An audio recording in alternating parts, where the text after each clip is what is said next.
Do you think eating fruit is a safe path to healing?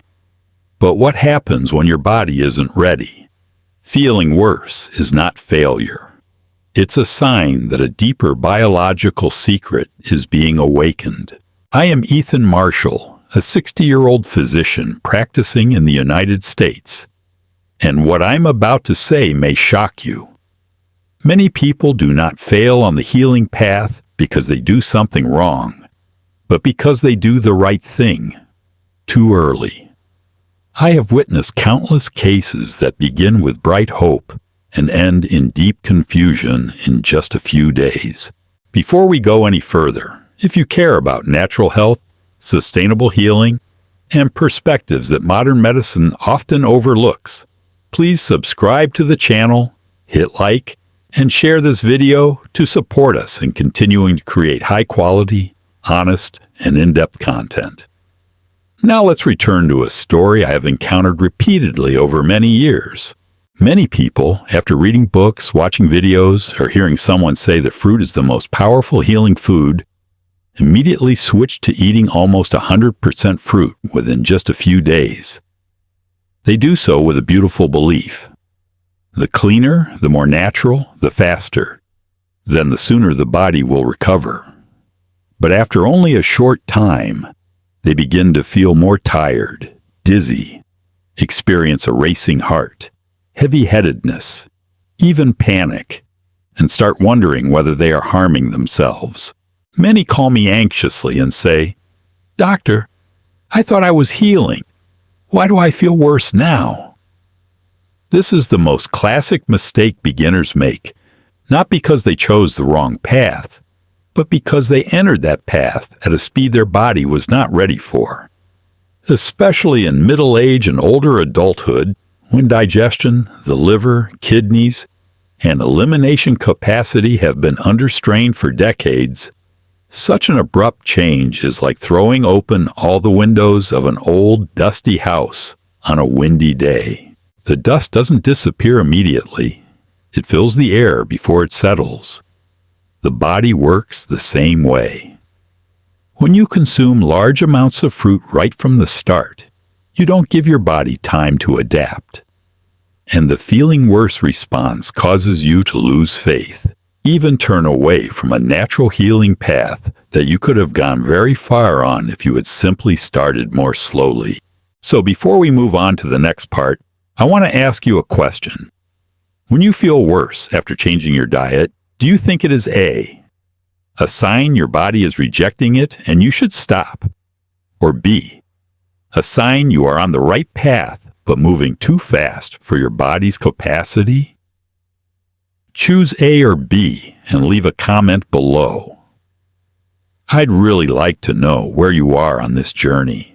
The core mechanism behind what is known as a healing crisis originates from the biological properties of fruit and the body's detoxification response. Fresh fruit contains high levels of natural organic acids, active enzymes, and structured water, elements with a strong ability to dissolve mucus and mobilize waste accumulated in tissues. When these components enter the body, they do more than simply provide energy. They activate the process of dissolving and moving toxins out of long-term storage sites in connective tissue, the lymphatic system, and the organs of elimination. In a body that has accumulated toxins over decades, the speed of this release can exceed the liver's, kidneys, and lymphatic system's capacity to neutralize and eliminate them. As a result, toxins enter the bloodstream at high concentrations over a short period, triggering a range of physiological reactions such as fatigue, headaches, nausea, changes in heart rhythm, feelings of anxiety, or overall weakness. This phenomenon does not reflect a worsening of disease, but rather a biological process occurring too quickly for the body's current regulatory capacity. Physiologically, blood serves as an intermediate transport medium. When dissolved waste increases suddenly, the filtering organs cannot keep up, leading to temporary overload. Natural physiology literature consistently indicates that effective detoxification requires coordination between the rate of dissolution and the rate of elimination. When these two fall out of balance, the body prioritizes protective responses by producing warning symptoms. It is important to understand that these reactions are not random or abnormal, but follow clear biological logic. They are similar to muddy water when the bottom of a pond is stirred. The sediment rises before the water becomes clear again. In the context of healing, fruit acts as a powerful stirring agent, bringing long-hidden material to the surface of physiological processes.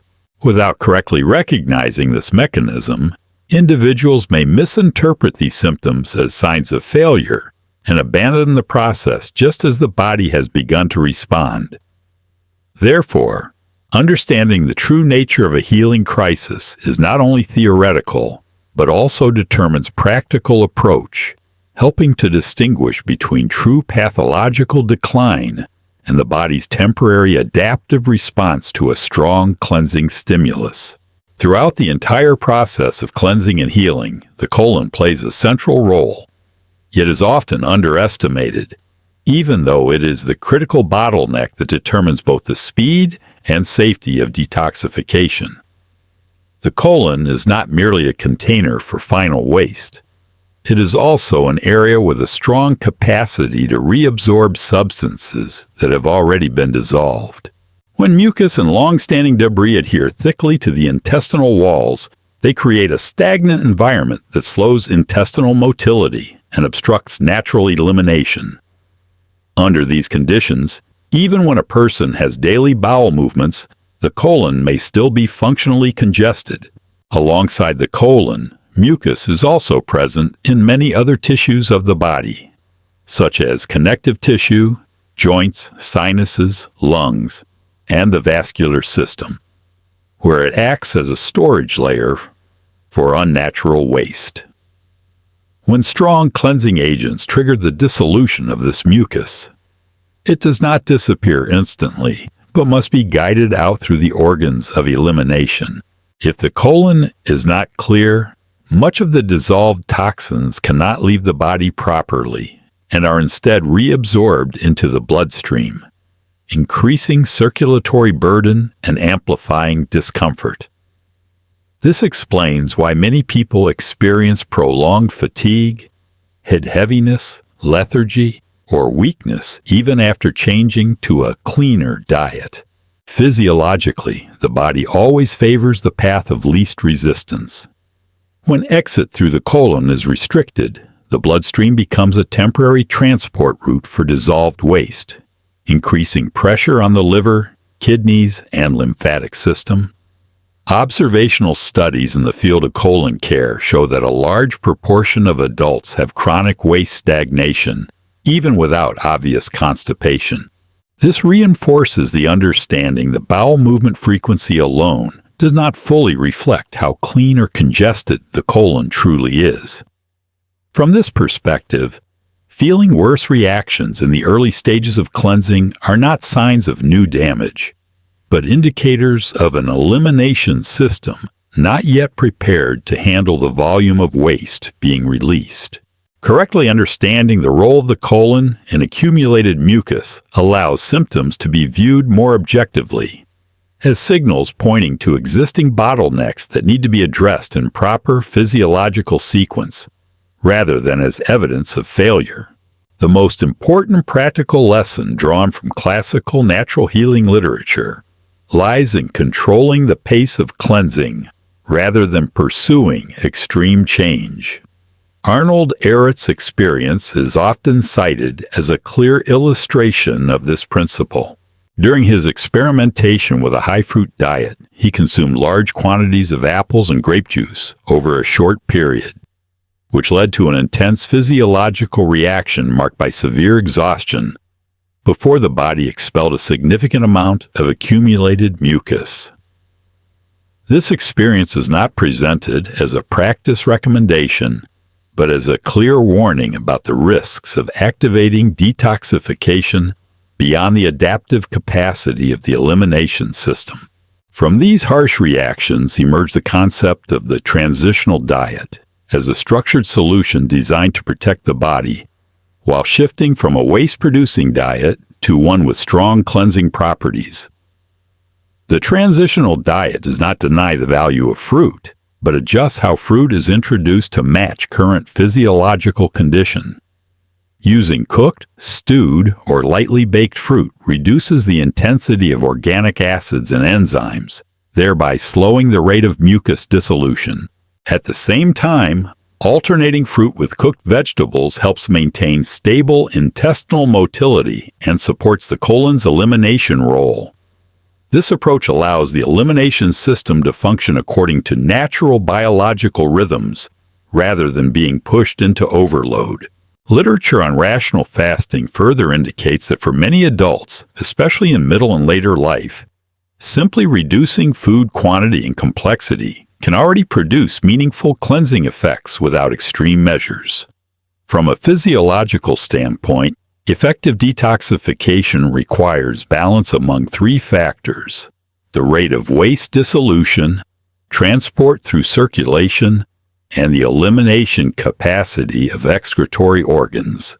The transitional diet is designed to optimize this balance, minimizing severe reactions while sustaining progress.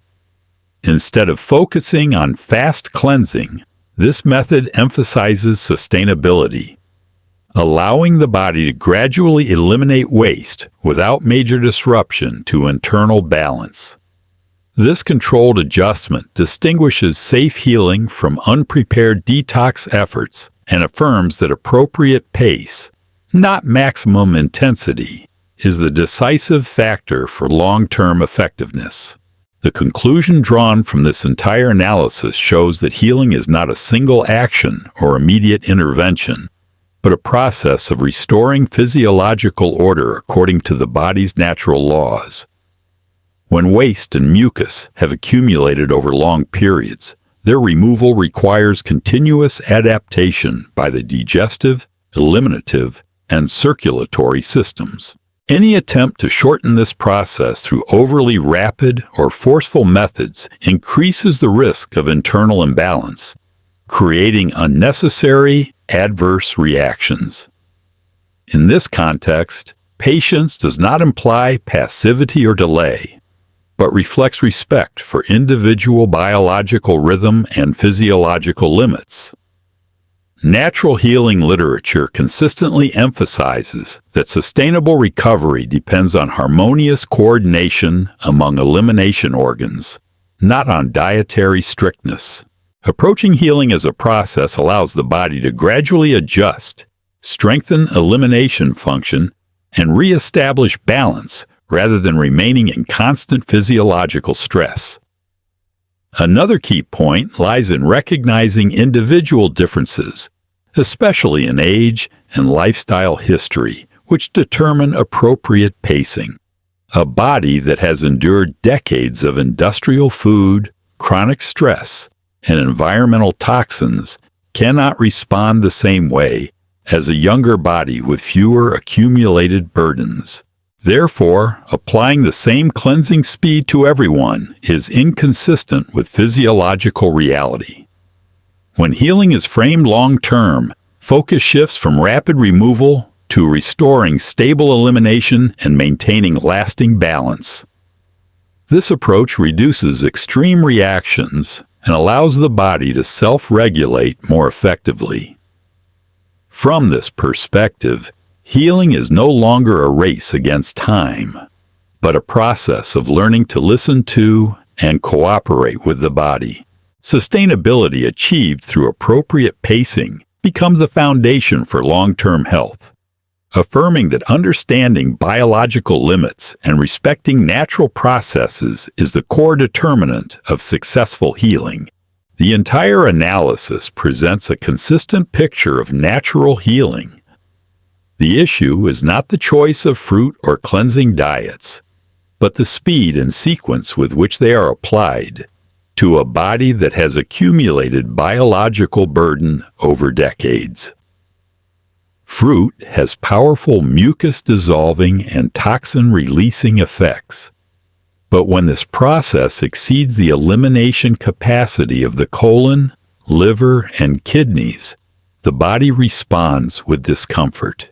These reactions are not failures, but signals of an overloaded elimination system.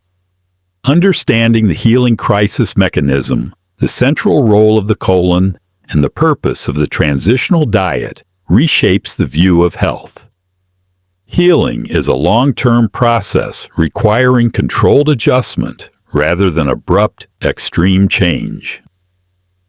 When the right pace is established, the body gains the conditions needed for sustainable recovery and lasting balance. The deeper lesson is that patience is not delay, but physiological wisdom. Instead of trying to cleanse fast, individuals can apply this principle by changing diet step by step, gradually reducing waste-producing foods, prioritizing simpler foods, and observing bodily responses over time. This approach reduces strain on elimination systems, limits severe reactions, and builds a foundation for stable health in everyday life. In your view, when the body experiences discomfort early in a dietary change, should it be understood as a sign to stop or as a signal to adjust pace and continue more cautiously?